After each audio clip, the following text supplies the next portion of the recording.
Let me share something no one will say straight to your face. That woman who's now eager for commitment after years of keeping things casual, she hasn't truly changed. Her situation has. If you can't spot the difference between real personal growth and calculated adjustment, you're on the verge of the costliest error you'll ever make. I'm going to break down precisely what happens to women with long dating histories once they reach 35.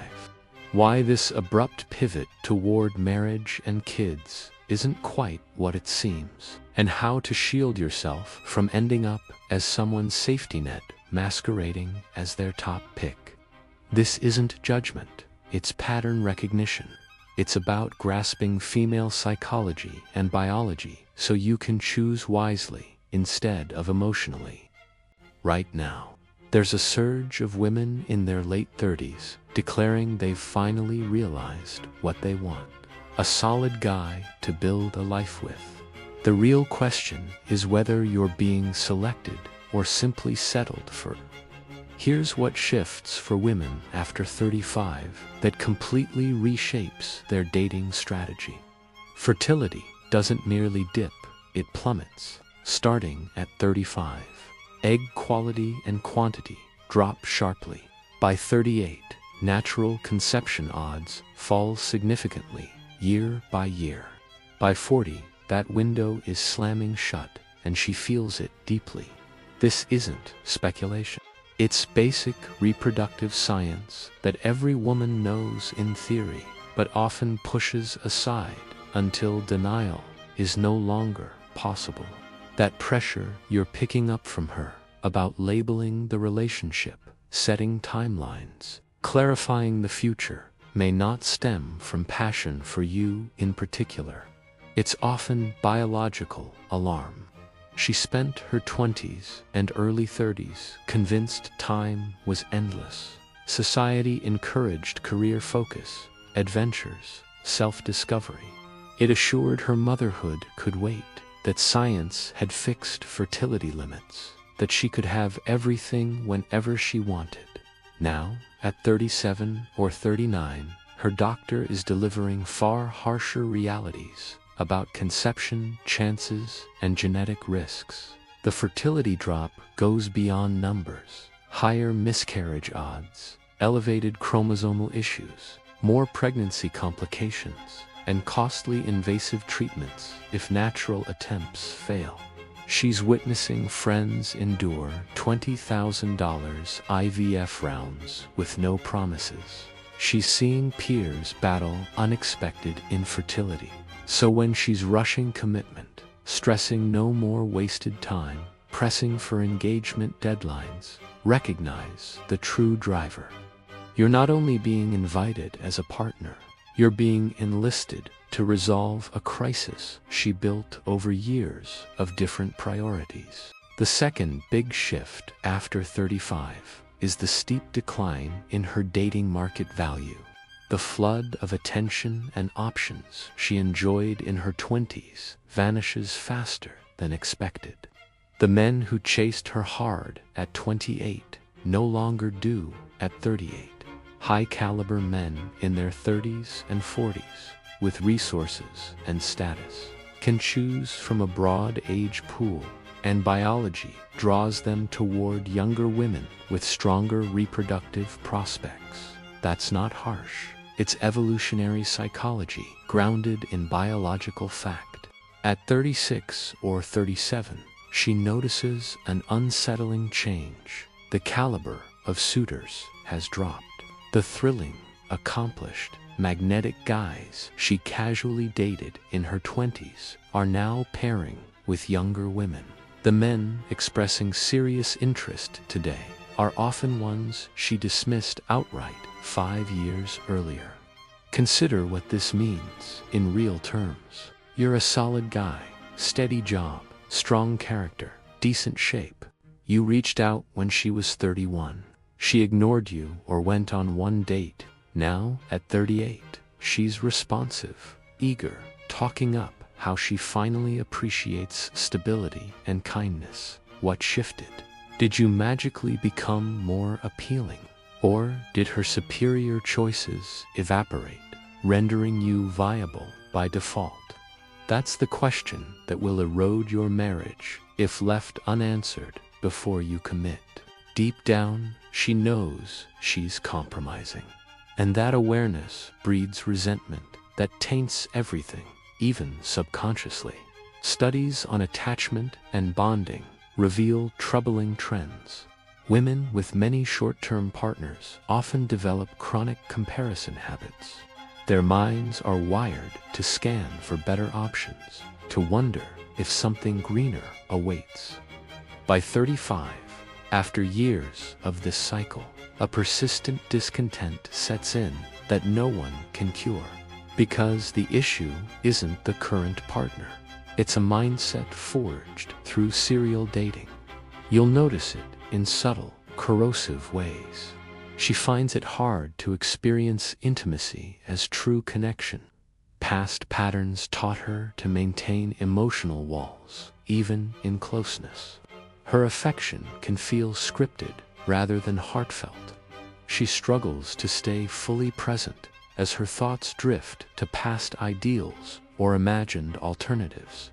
Normal hurdles trigger exit threats because she's accustomed to bailing rather than repairing. Conflict skills remain underdeveloped. She never needed to hone them before. Over time, emotional struggles surface. Anxiety, depression, attachment difficulties tied to prior instability. By late 30s, many seek therapy for issues whose roots they don't fully trace. Instead of linking them to earlier choices, blame often falls on luck, bad men, or culture. Here's the critical difference. When a woman in her early 20s embraces commitment, it's typically fueled by authentic desire. She wants to create something with this particular person she truly values. Commitment is the prize because she craves him. But when a woman with a lengthy, casual history suddenly seeks it in her late 30s, the drive is often entirely different. She's not committing primarily out of specific passion for you.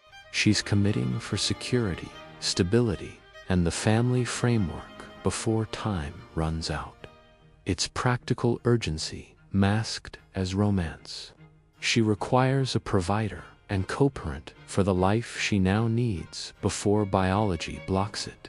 She needs assurance against solitude at 45 after investing her prime years in fleeting connections. You're not her dream, you're her fix for a self-made dilemma. And she'll resent you for embodying that compromise, even while relying on you. That resentment surfaces destructively. Offhand, unfavorable comparisons to exes. Withheld intimacy, since raw desire never selected you. Constant criticism, because you symbolize the reality she accepted instead of the fantasy she chased. She may make you feel lucky she picked you, inverting the truth that she's lucky you accepted her past. Here are the telltale signs of this settlement phase, so you can spot when you're a fallback rather than a genuine choice. First sign, sudden enthusiasm for men she previously overlooked. If you're a reliable, moderate-income good guy who got no play at her age 30, yet at 37 she's actively pursuing you, your worth didn't rise. Her standards effectively fell as top options faded. Pay close attention to how she frames her current preferences versus her actual dating history.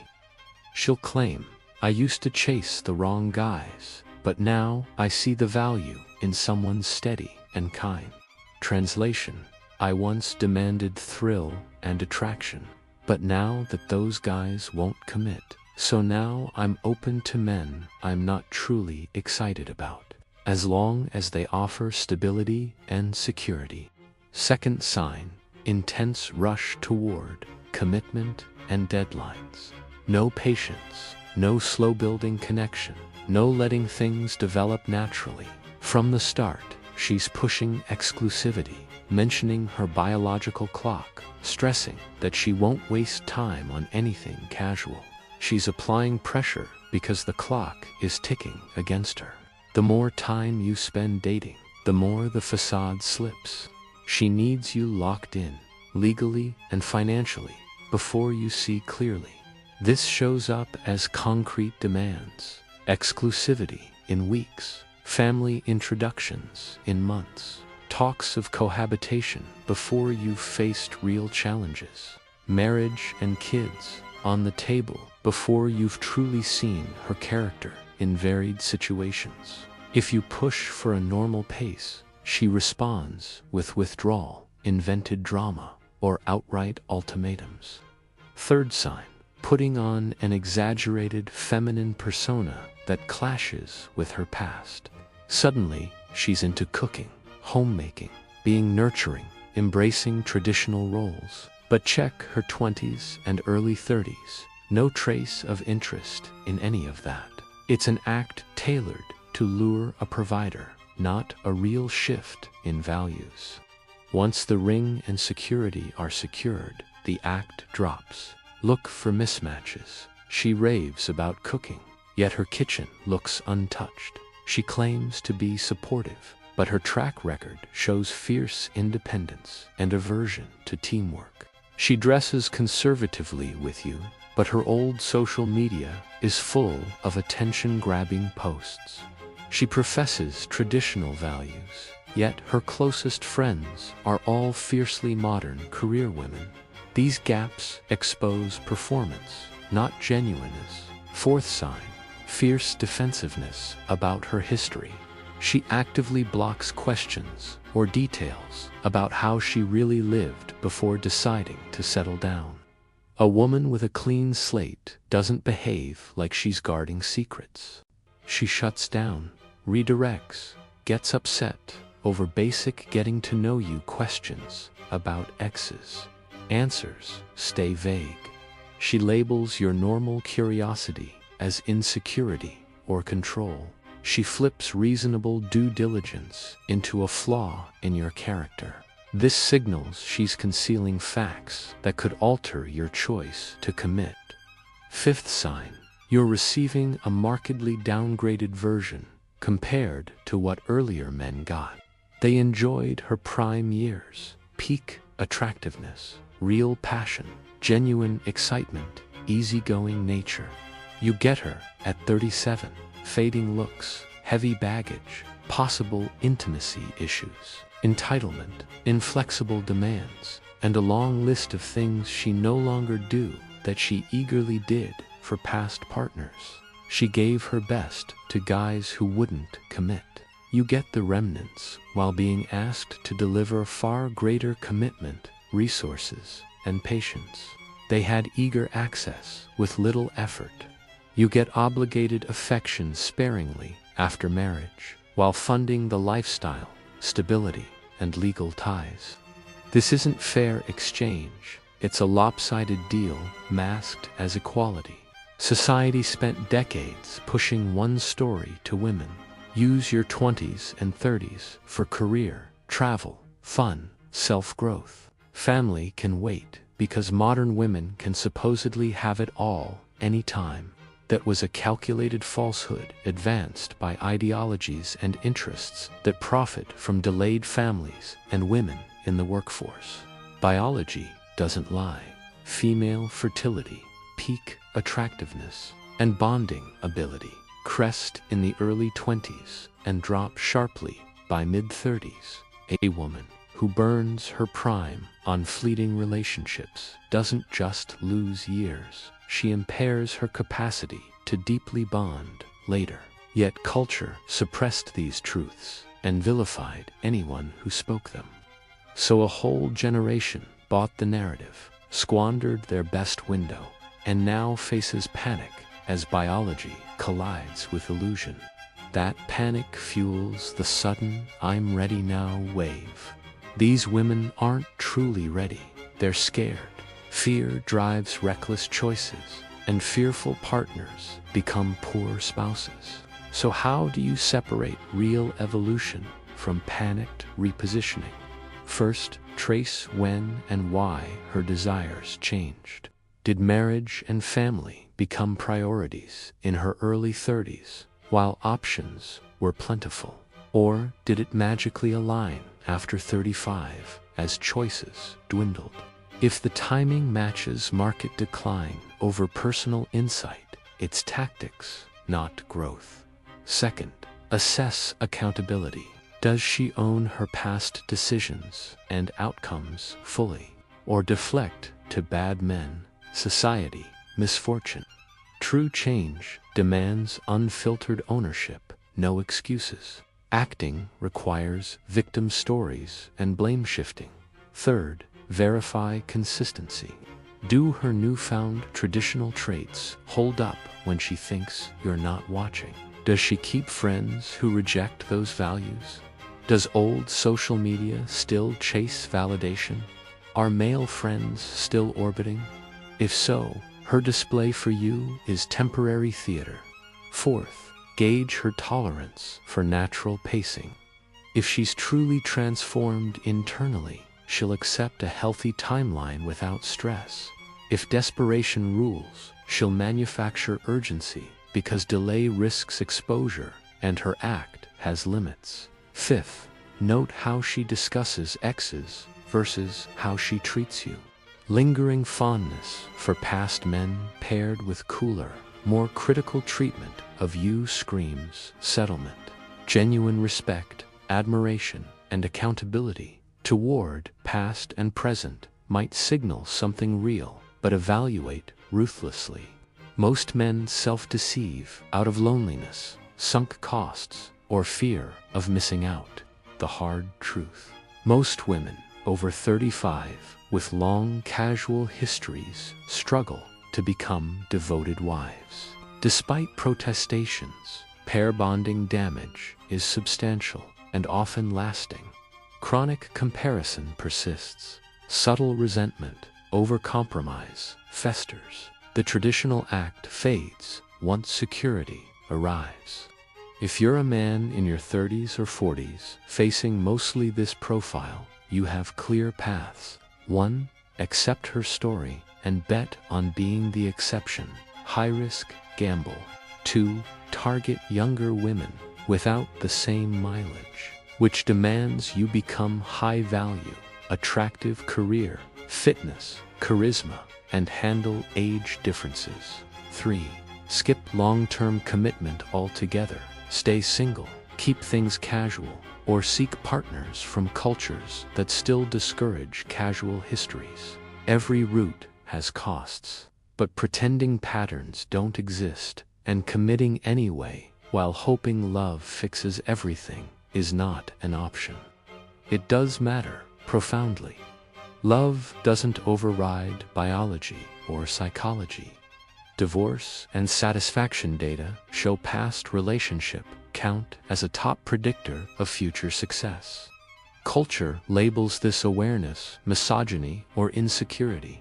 Smart men call it observation and self-protection. If this clarified dynamics you've felt but couldn't name, know millions of men are wrestling with the same right now, making choices that shape decades ahead.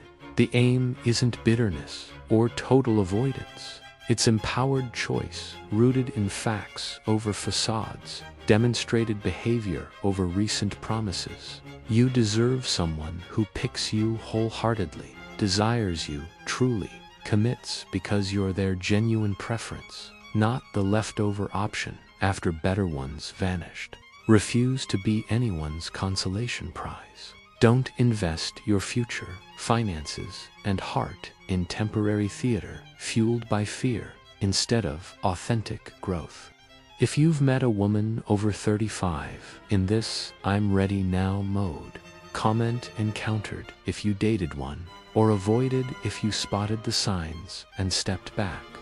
Let's gauge how widespread this really is. And if this brought value, subscribe. This channel delivers unfiltered truth on dating realities that mainstream narratives bury to keep men in the dark and choosing poorly. Truth can sting, but it's nothing compared to learning it post-commitment.